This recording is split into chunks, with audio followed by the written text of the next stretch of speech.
Hello மக்களே, இந்த வீடியோவில் நம்ம என்ன பார்க்க போகிறோம்னு பார்த்தீங்கன்னா அக்ரிமெட் பேட்டரி ஸ்ப்ரேயர் பற்றி தாங்க பார்க்க போகிறோம். இது எப்படின்னா 14 ஆம்ஸ் பேட்டரி, டபுள் பம்பு, இதில் டபுள் கன்று வந்துடும். ஒரு கன்று வச்சு மரத்துக்கு மருந்து அடிச்சிக்கலாம், இன்னொரு கன்னை வச்சு நம்ம நார்மலாக பேட்டரி ஸ்ப்ரேயரில் எப்படி யூஸ் பண்ணுமோ அதுமாரி யூஸ் பண்ணிக்கலாம். இது டபுள் பம்புங்கிறதுனால இந்த ரேட்டுக்கு யாராலையுமே தர முடியாதுங்க. ரேட்டு கேட்டிங்கன்னா நீங்களே அசந்து போயிடுவீங்க. வெறும் 3000 ரூபாய்க்கு தந்துட்டுருக்கோம். ஆதார் கார்டு ஜெராக்ஸ் கொடுத்தா போதும்.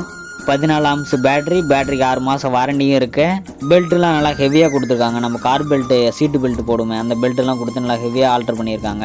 இது கூட நாசில் என்னென்ன கொடுக்குறாங்கன்னு பார்த்தீங்கன்னா 8 ஓட்ட நாசில், 4 ஓட்ட நாசில், 2 ஓட்ட நாசில், ஒத்த ஓட்ட நாசில். எக்ஸ்ட்ரா பார்த்தீங்கன்னா மாஸ்க்லாம் கொடுக்குறாங்க நமக்கு மூஞ்சில் மருந்து படாமல் இருக்கிறதுக்கு. இது யூஸ் பண்ணுறது எப்படின்னு பார்த்தீங்கன்னா 2 சுவிட்சு, ஒரு ரெகுலேட்டர் கொடுத்துருவாங்க. அதில் ஒரு சுவிட்ச் போடுறப்ப நம்ம நார்மலாக பேட்டரி ஸ்பேரில் எப்பயும் யூஸ் பண்ணுற மாதிரி இருக்கும். அதில் இன்னொரு சுவிட்ச் போடுறப்ப நல்லா தண்ணி கொஞ்சம் ப்ரெஷராக அதிகமாக வரும். தண்ணி எவ்வளோ ப்ரெஷராக வருது பார்த்தீங்களா? இதாங்க டபுள் பம்புங்கிறது. யாருமே தர முடியாத ரேட்டுக்கு தந்துட்டு இருக்காங்க 3000 ரூபாய்க்கு. ஸ்ரீ குமரன் மோட்டார்ஸ், தலைவாசல். அப்புறம் என்னங்க, சந்தோஷமாக வாங்க, வாங்கிட்டு போங்க.